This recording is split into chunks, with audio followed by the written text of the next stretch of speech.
Greetings YouTube, this is Eclipsing Religion, and today I want to talk about wedge issues. Now, what is a wedge issue? Wikipedia defines it as a social or political issue, often of a divisive or otherwise controversial nature, which splits apart or creates a wedge in the support base of one political group. In modern American politics, conservatives are almost always the proponents of wedge issues, and they've had many targets in recent years. They've taken the time to go after Muslims, against immigrants, against atheists, and against gays.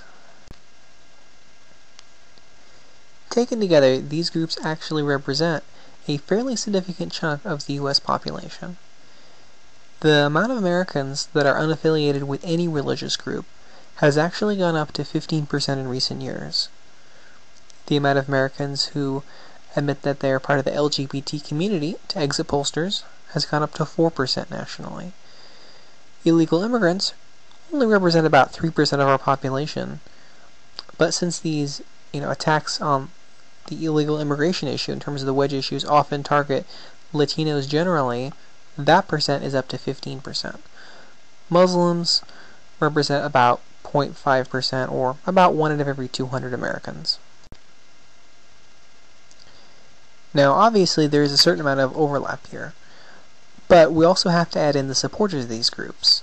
These would include people who do not identify as part of the LGBT community, but nonetheless support equal rights for that group, or Americans who do identify as being affiliated with a religious organization, but still remain staunch defenders of the separation of church and state. When you combine those, the number is going to go over 50%. On just the issue of the gay rights alone, some polls are already showing about half the country is supportive. So, given these statistics, why do wedge issues work and why do conservatives continue to use them? There are two main reasons.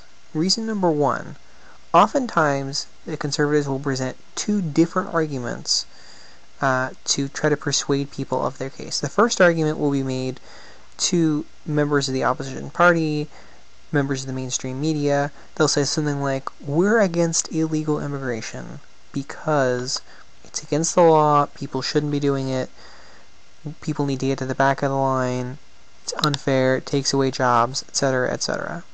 They'll make an entirely different argument to their base saying immigrants are bad, they're destroying our culture, they're impacting their way of life, we need to stand up and defend our country, it's an invasion, it's revenge for the Mexican-American War, it's a horrible demographic nightmare, there's going to be no more majority of white people in this country in 50 years.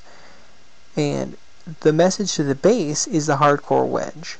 The message to everybody else is something that's a lot more palatable so that they can get the blood flowing from the extremists on the right without having to appear extremists. The technique is making sure that you say something that's a dog whistle to your supporters while maintaining the semblance of sanity to everybody else in the room.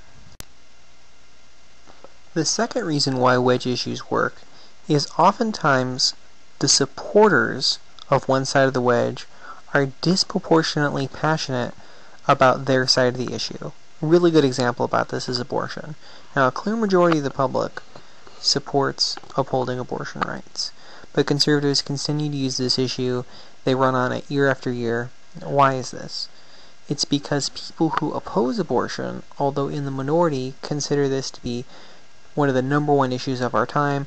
A lot of them will base their vote almost entirely on this issue, versus people who are supportive. They might be supportive, but they're much more ambivalent. They're not going to base their vote just on that issue. And so therefore, they're going to get a lot more energy being on the side of the opponents, even though the opponents are actually outnumbered, just because the passion is just so disparate between the two groups. How does it feel to be on the receiving end of one of these wedges? Well, if you are a member of one of the groups that's being targeted, you can feel pretty angry. I mean, think about it.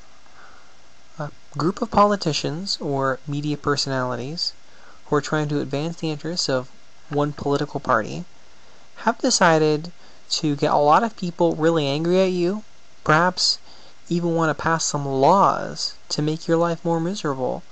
Not because they don't like you or they see you as a threat, but simply because they think it's good politics, simply because they think that it will help them win, and they think that people who support them are ignorant and small-minded and like the idea of rallying against an enemy. You can feel pretty angry and you want someone to stand up for you. You want someone to say, you know what? Me being gay or me being an atheist or me being an immigrant, that's not the outrage. This is America. I should be free to do what I want. In fact, the outrage is the wedge itself. How dare you treat people like this? How dare you take an entire community of often disadvantaged people and then try to make them fodder for bigoted, small-minded people just in the hope you can scrounge up some votes? That's anti-American. That's the real outrage here. Now, there are a few exceptions, but in general, Democrats don't do this. They don't take this line of defense, and I think this compounds the anger that people feel because people feel even more outraged that the other political party isn't going to stand up for them. Now, why do the Democrats almost go out of their way sometimes either to say nothing or to say very little, or in some cases even have complicity in the wedge? I just saw an ad for Walt Minnick in which he talked about how much he wanted to stop immigration too. Or you have politicians running for president, say Barack Obama and John Edwards and Hillary Clinton, all of them who said that they were against gay marriage. They all had these really lame excuses. Now, why does this happen? I think the main reason is a lot of these people don't necessarily see a lot of electoral advantage in defending the other side of the wedge. They think to themselves, well, if they're a supporter of the targeted group or if they're a member of the targeted group, they're probably going to go my way anyway, but the group's too small or the passion's not there, and so I'm not going to do the right thing and stand up for these people who are being targeted, either just psychologically or possibly with laws. I'm not going to bother trying to help them because that's not in my interests. So I'll go ahead and just take the coward's way out and not be a fierce advocate on these issues.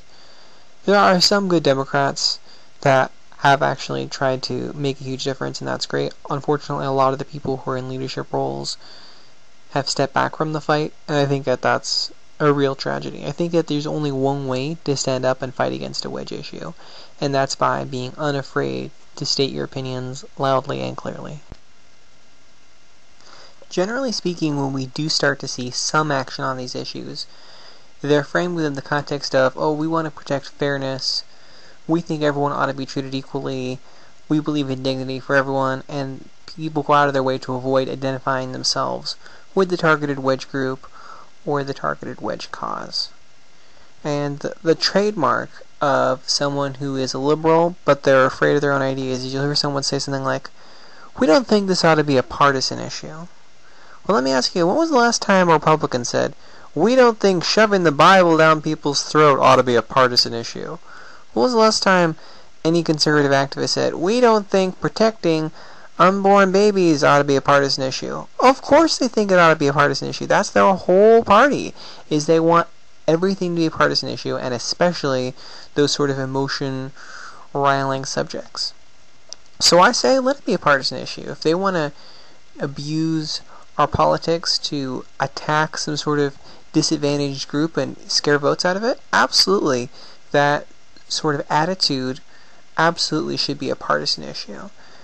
Protecting people's freedom, just the concept by itself, I think is a partisan issue. Even if you're going to cloak it in the argument of, we just got to be fair, the principle of being fair absolutely can be a partisan issue and should be a partisan issue in these kind of times. And I think that that's the language we ought to hear more often if we really want change and we really want victory over conservatives that are going to be doing these wedge issues over and over.